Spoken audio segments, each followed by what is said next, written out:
என் தம்பி எந்த தப்பும் பண்ணலைன்னு நிரூபிச்சிட்டா அதுக்கப்புறம் எது வேணாலும் பண்ணுங்கக்கா அப்படின்னு சொல்லிட்டு மகா அல்லோலப்படுறத பார்க்க சூப்பராக இருக்குது அப்படின்னு நீங்கள் நினச்சிங்கன்னா நம்ம சேனலுக்கு உங்கள் பொண்ணான கையால் ஒரு லைக்கை போட்டு சப்ஸ்கிரைப் பண்ணி ஒரு ஆதரவு கொடுங்க அன்பு உறவுகளே. பரவாயில்லைங்க. சிவா வந்து இப்போவாச்சும் சிந்துக்கிட்ட கொஞ்சம் ஆறுதலாக பேசுகிறாரு. பார்த்து பயந்து அப்படி பயந்து பயந்து போகிறாரு. என்னன்னு தான் தெரியல. நீ எதுவும் தப்பு கிப்பு பண்ணி மாட்டிக்காத சிந்து அப்படின்னு சொல்லல. உண்மையிலே கோவம் தாங்க வந்துச்சு. அது என்ன மாட்டிக்காத தப்பு எங்கே அவள் பண்ணுனா என்னங்கடா நீங்கள் பேசுகிறது. இங்கே மகா பார்த்தீங்கன்னா மருமகிட்ட போயிட்டு கெஞ்சுதுங்க. மருமகளில் தம்பி பொண்டாட்டிகிட்ட போயிட்டு அவன் புருஷம்மா நீ இப்படிலாம் பண்ணாதம்மா பேசாதம்மா அப்படின்னு சொல்லிட்டு கெஞ்சி பார்க்குது கூத்தாடி பார்க்குது. அது ஒன்றும் பண்ண முடியாது. அவன் எனக்கு வேணவே வேணாம் அப்படின்னு அடிச்சு பேசுது. பாவிங்களா என் பிள்ளை இப்படி பண்ணிட்டாளுங்களே என் தம்பியை நான் விட்டுருவேனா அப்படி இப்படின்னு சொல்லிட்டு அன்னபூர்ணிட்ட அந்த டைவர்ஸ் பண்ண அதாவது ஓலையை கிழிச்சு போடுவாங்களா எட்டூர் பஞ்சாயத்தை கூட்டுறா அப்படின்னு அன்னபூர்ணி சொல்ல, அக்கா என் பிள்ளை தப்பு பண்ணல நிரூபிக்கட்டும்க்கா. சரி ஆதாரத்தோட நிரூபிச்சின்னா நான் இதை விட்டுறேன் அப்படின்னு சொல்கிறாங்க. ஆனால் சஞ்சய் விடலைங்க. அள்ளிக்கிட்டு போகிறாரு. அப்புறமா சிந்துக்கிட்ட மன்னிப்பும் கேட்டு போகிறாரு. என்னை பொறுத்த வரைக்கும் இந்த நாடகத்தில் இந்த சஞ்சய் நல்லவனா கெட்டவனாங்க உங்களுக்கு தெரிஞ்சால் கமெண்ட்ஸில் சொல்லுங்க. எல்லா இடத்துலையும் நல்லவனாக இருக்காருங்க. ஆனால் ஆறுமுகத்தை பொறுத்த வரைக்கும் அநாகரியமாக நடந்துக்கிறாரு. அதான் தெரியல. இப்போ நம்ம தலைவனும் தலைவியும் பைக்கில் போகிறாங்க. மேடு பள்ளத்தில் ஏற்றி இறங்கி சும்மா ஜாலியாக போயிட்டுருக்காங்க. செம்ம ஜாலியாக போயிட்டுருக்காங்களே. அங்கே பார்த்தா அங்கங்கே நின்றுக்கிட்டு தீனி வேணும் அது வேணும்னு கேட்குது. இவரும் வாங்கி கொடுக்குறாரு. அதையும் வாங்கி சாப்பிட்டுட்டு சும்மா என்ஜாய் பண்ணிட்டு போகுது. இங்கே பாரு இப்படி இல்லாமல் ஐஸு சாப்பிடுவாங்க பார் வா எல்லாம் அப்படின்னு தொடச்சி விட்றாரு. டாக்டரே அப்படின்ட்டு அந்த கையில் இருக்க க்ரீமை அப்படியே வாங்கி சப்புது. ஏய் என்ன டாக்டரே இதை நீ சப்பணும் நான் பண்ணிக்கிட்டு இருக்கேன் போ டாக்டரே அப்படின்னு சொல்லிட்டு இங்கே பாரு வாயெல்லாம் அப்படின்னு சொல்லல. இரு தண்ணி எடுத்துட்டு வரேன் கழுவு. அதெல்லாம் வேணாம் டாக்டரே. பின்ன என்ன பண்ணுவேன் நான் தொடச்சிருவேன் எப்படி இப்படித்தான் அப்படின்னு அவர் தோளில் அப்படி சாஞ்சு வாயெல்லாம் துடைக்குது. ஏன் சட்டடி அப்படின்னு சொல்ல பரவாயில்ல டாக்டர் அப்படின்னு சொல்லிட்டு வண்டி எடுத்துகிட்டு போகிறாங்க. அங்கே சஞ்சய்கிட்ட போயிட்டு எழுதி கொடுக்குறாங்க. இந்த மாதிரி எல்லாத்தையும் விவரமாக எழுதி கொடுத்தா கையெழுத்தும் போட்டுறாங்க. அங்கே கைது பண்ணி உள்ளார வச்சுருக்காங்க. பார்த்தா பத்தரை வச்சு கூப்பிட்டு கேட்குறாங்க. நேருக்கு நேராக வச்சு காமிக்கிறாரு. பத்தர் என்ன பண்ணுறாரு அப்படி பார்க்க எசக்கி அப்படின்னு சொல்லிட்டு அப்படியே ஒரு மாதிரியாக சமாளிக்க இல்லை இவர் இல்லை அப்படின்னு சொல்லிடுறாரு பத்தர். அப்படியே சந்தோஷம் தாங்கலை எசக்கிக்கு. எப்படியோ சார் சொல்லிட்டார்ல இவர் கொண்டு போய் பஞ்சாயத்தில் சொல்லிடுங்க ஏதாவது சொல்லுங்க அப்படின்னு சொல்ல நான் பார்த்துக்கிறேன் அப்படிங்கிறாங்க. இங்கே சிந்துவும் சிவாவும் வெளியில் போயிடுறாங்க. கம்ப்ளைண்ட்டை கொடுத்துட்டு போனவங்க என்ன பண்ணுறாங்க, இல்லை ஐயோ என் ஃபோனை காணோம் என் பேக்கை காணோம் ஹேண்ட்பேக் வச்சுட்டு வந்துட்டேன் அப்படின்னு வராங்க. இங்கே சஞ்சய் என்ன பண்ணுறாங்க பத்தரை கூட்டிக்கிட்டு இங்கே கிளம்புறாங்க. போயிட்டு அன்னபூரணிட்ட சஞ்சய் சொல்கிறாங்க இந்த மாதிரி எவ்வளோ அடிச்சு பறித்து கேட்டு பார்த்தாச்சு எசைக்கு பண்ணலன்னு சொல்கிறானே பாத்தியாக்கா நான் சொன்னேன்ல அப்படிங்கிறாங்க. சரி இவன் மிரட்டல் உருட்டலுக்கு பொய் சொல்லலாம்ல அப்புறம் ஏன் உன் பொண்டாட்டி அப்படி சொன்னா அப்படி சொல்ல உடனே இல்லை அவள் ஏதோ தெரியாமல் சொல்லியிருக்கலாம். இங்கே பார் இவளை வச்சு இவனை நல்லா கேளுங்க சஞ்சய் சும்மாலாம் விட்டாதீங்க. அக்கா நீ தான் சொன்னேன் என்ன நான் என்ன சொன்னேன் ஆதாரத்தோடு நிரூபிக்கணும். இவெல்லாம் ஒரு ஆளா இவனே திருட்டு நகை வாங்கினவன் இவன் சொன்னதை ஆதாரத்தோடு எடுக்கணுமா. சஞ்சய் இங்கே பாருங்க நீங்கள் கொண்டு போய் கோர்ட்டில் ஒப்படைங்க அப்படின்னு சொல்லிடுறாங்க. அக்கான்னு அண்ணா பண்ணி அழுகுது. சஞ்சயும் கூட்டிகிட்டு கிளம்புறாங்க. இங்கே பார்த்தா பேக் எடுக்கிறதுக்கு போகிறாங்களா. இங்கே சிவாவும் சிந்துவும் போயிட்டுருக்காங்க. எசக்கி வண்டியிலேருந்து இறங்கி ஜெயிலுக்குள்ள ஸ்டேஷனுக்குள்ளே போடுறாங்க இல்லையா. அப்போ பார்த்தீங்கன்னா ஒருத்தன் பார்த்துடுறான். என்னது இவன் என்ன இங்கே வந்திருக்கணும் அதாவது பணம் கொடுக்காம வச்சுருக்கான் கடத்தினா பார்த்தீங்களா செலியனை அந்த ஆளில் ஒருத்தங்க பார்த்துட்டு உள்ளார வரான். இங்கே இன்ஸ்பெக்டர் வெளியில் போவார் எப்படா போவார்னு நினச்சிட்டு போன கையோட வராரு. இங்கே ஆறுமுகம் இங்கே சிந்துவும் சிவாவும் இங்கே ஹேண்ட்பேக் எடுக்கிறக்காண்டி வர்றாங்க. இவன் கரெக்டாக உள்ளார போய் எசக்கிக்கிட்ட பேசிக்கிட்டு இருக்காங்க. அண்ணே என்னண்ணே இங்கே வந்திருக்கீங்க டேய் இங்கேண்டா வந்த அப்படின்னு கேட்க டேய் போடா இங்கே யாரும் இல்லை யாராவது வந்தால் நான் மாட்டிக்குவேன் அப்படிங்களா. அண்ணே உங்களுக்காக நான் எவ்வளோ பெரிய காரியம் பண்ணியிருக்கேன் அடே நானே ஒரு பெரிய இதில் மாட்டியிருக்கேன்டா போடா அப்படின்னு சொல்ல அண்ணே காசு எனக்கு 1 லட்ச ரூபா பணம் கொடுண்ணே. அடே நீ வேற நானே 1 ரூபாய்க்கு வழி இல்லாமல் இங்கே உட்காந்துட்டு இருக்கேன் ஏன்ட்ட வந்து 1 லட்சம் கேட்டுட்ருக்க. அண்ணே நீங்கள் சொன்னதுனாலே அந்த செலியன் மாப்பிள்ளையை தூக்குனேன் இல்லைன்னா நாங்கள் என்ன பண்ண முடியும் உங்களால் தான் நாங்கள் இப்போ தலைமுறை இருக்கோம் நீங்கள் தானே பணம் கொடுக்கணும் அப்படி இப்படின்னு சொல்லிட்டு இருக்காங்க. ஐயோ என்னை மாட்டி விட்டுறான் போலக்கே போடா அப்படின்னு சொல்லி விரட்டுறாரு. ஆனால் கரெக்டாக எல்லாத்தையும் சிந்துவும் சிவாவும் கேட்டுறாங்க. உடனே சிந்து வந்து வீடியோ எடுத்துருதுங்க. இங்கே சிவா அப்படியே பார்த்துக்கிட்டே இருக்காரு. சிந்து வீடியோ எடுத்தது கூட பார்க்காம அட பாவிங்களா அப்படின்னு சொல்லிட்டு இருக்கிய சிவா வந்து பிடிச்சிடுறாங்க. அந்த ஆளை பிடிச்ச கையோட இங்கே சஞ்சய் கூட்டிகிட்டு வராங்க. கரெக்டாக இருக்குது என்னாச்சு சிவா அப்படின்னு சொல்ல நடந்ததெல்லாம் சொல்கிறாரு. சஞ்சய்க்கு செம்ம கோவம் வருது. அவனையும் சேர்த்து பிடிச்சி அந்த செல்லில் போட்டுறாங்க.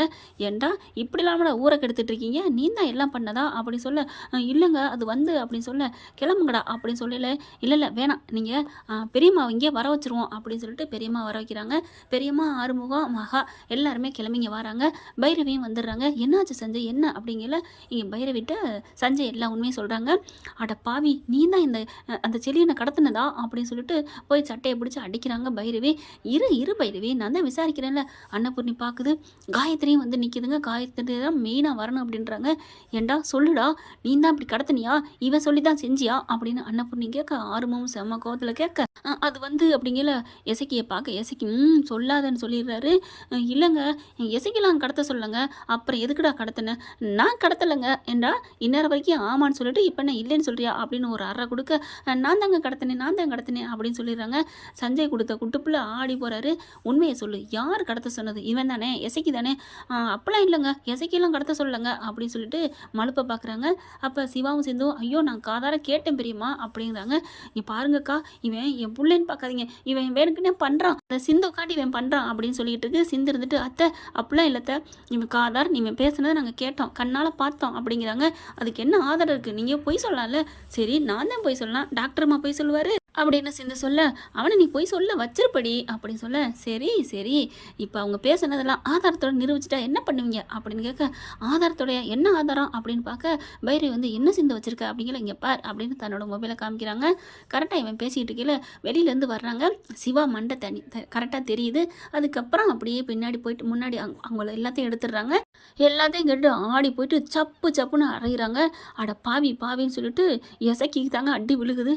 ஏண்டா அப்போது நீ தான் அந்த பாதகத்தை செஞ்சியா, படுவாய் நிறைய என் பொண்ணு அவனை சரியான கல்யாணம் பண்ணிட்டு நல்லா இருந்திருப்பாளடா, பாவின்னு அடிக்க, மகா இருந்துட்டு ஐயோ மாட்டிக்கிட்டானே, இப்போ என்ன பண்ணுறது, அடியே சிந்து பாடிட்டி சிந்து அப்படின்னுட்டு உடனே தம்பிகிட்ட போய் கண்ணை அடிச்சுட்டு, ஏன்டா பாவி இப்படி பண்ண, நீ ஏன்டா அப்படி தூக்குன அந்த மாப்பிள்ளைய, பாவம் இல்லடா அக்கா அப்படிங்கல. அக்கா என்னக்கா, டேய் நம்ம நீ வெளியில் வந்தாலும் அந்த வீட்டில் கஞ்சி குடிக்கணும்டா, இப்போ தெரிஞ்சு மாட்டிக்கிட்டோம்னா அவ்வளோதான், நான் இருக்கணும்டா அப்படின்னு சொல்லிட்டு டக்குன்னு அப்படி ஏன்டா அப்படி பண்ண அப்படின்னு சத்தமாக பேசுது. அப்படியே பார்க்குறாங்க. பைரவி வருது, அத்தை இப்போ என்னத்தான் பண்ண போகிறீங்க, சிந்து ஏதோ தப்பு பண்ணிட்டான்னு என்னென்ன பேச்சு பேசுனாங்க, இப்போ நகை எதிரி இருக்காரு, அப்போ கல்யாணத்தில் ஒரு மாப்பிள்ளை தூக்கிட்டு பண்ணியிருக்கானா, அவன் எவ்வளோ பெரிய ஃப்ராடு, சிந்து தாலி கட்டிட்டு தனக்கு தானே கட்டிக்கிட்டு பொய் சொல்லிட்டான்னு எவ்வளோ கோவப்பட்டு ஒதுக்கி வச்சிங்க, வேற எப்படி விலக்கி வச்சிங்க. இப்போ இவங்க பண்ணியிருக்கிறது எவ்வளோ பெரிய பாவ செயல். அதாவது தான் விரும்பின பொண்ணுக்காண்டி தாலி கட்டிக்கிட்டு சொன்னான். ஆனால் இவன் என்ன பண்ணியிருக்கிறான், கல்யாணம் ஆக போகிற பொண்ணை அந்த மணமேடையில் தவிக்க விட்டு மாப்பிள்ளையை கடத்திட்டு போய், நான் தான் சொன்னேன்ல அன்னையிலேருந்து பாருங்கத்த அப்படின்னு சொல்ல, எல்லாம் தெரியுது பைரவி எல்லாம் தெரியுது அப்படியே அப்படி சொல்லி அடிக்க போகிறாங்க. அம்மா இருங்க அப்படின்னு சொல்லிட்டு நாங்கள் பார்த்துக்குறோம் அப்படிங்கிறாங்க.